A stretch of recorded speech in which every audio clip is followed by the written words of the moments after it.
बिस्मिल्लाहिर्रहमानिर्रहीम। अस्सलाम वालेकुम नाज़रीन, मैं हूँ आपका मेज़बान मोहम्मद अकरम और आप देख रहे हैं मेरा यूट्यूब चैनल। वीवर, आज आपको गुजरात शहर में लगने वाली घोड़ा मंडी का विज़िट करवा रहे हैं, जो कि ये एक नाम से ही मुनफरिद मंडी है। इसमें तरह तरह के घोड़े बिकने के लिए आते हैं। तो आज आपको वो घोड़े दिखाएंगे जो लोग बेचने के लिए लेके आते हैं। तो आपको घोड़ा मंडी की सैर करवाते हैं। ये घोड़ा मंडी बेसिक गुजरात शहर के अंदर ही लगती है। तो इसकी भी तकरीबन वही लोकेशन है जो मवेशी मंडी की है। ये उसके बिल्कुल साथ ही मवेशी मंडी के ये घोड़ा मंडी लगी हुई है। आइए आपको पिंडाल में लेके चलते हैं और जो घोड़ों के व्यापारी हैं उनसे बातचीत करते हैं।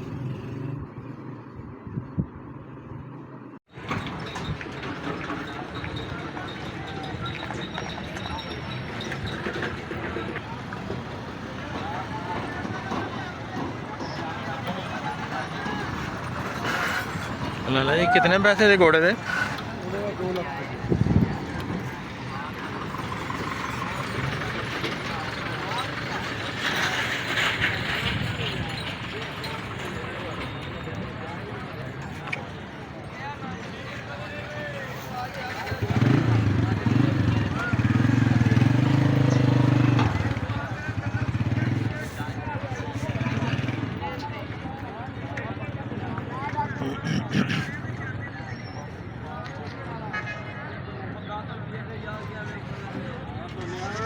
लाला जी, कितने पैसे के घोड़े थे?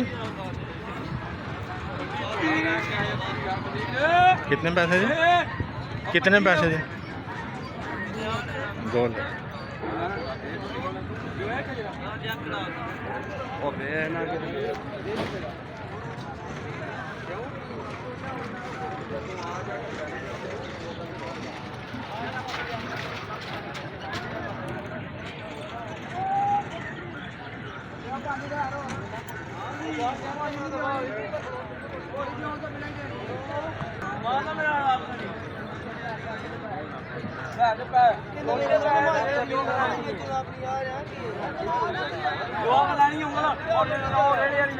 मैं नहीं आई जोक लैनी वो पैसे दे नहीं तो राम पैसे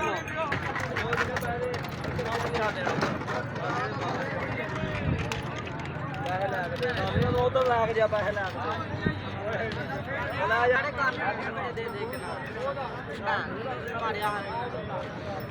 लाला जी, कितने पैसे थे घोड़े थे? कितने पैसे थे?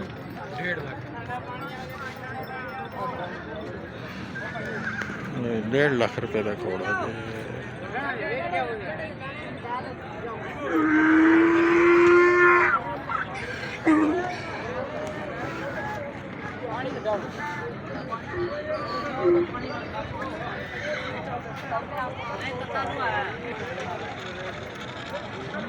घोड़े के कितने पैसे थे जी?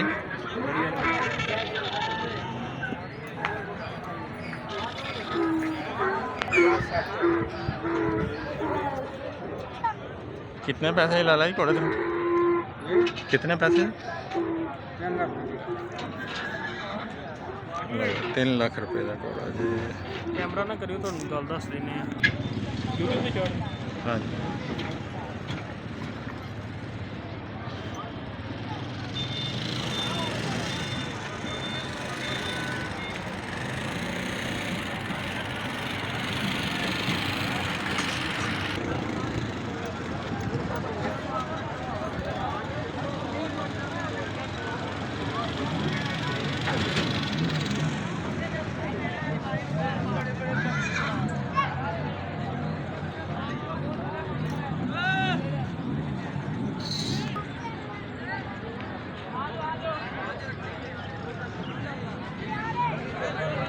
बाजार जाओ, बाजार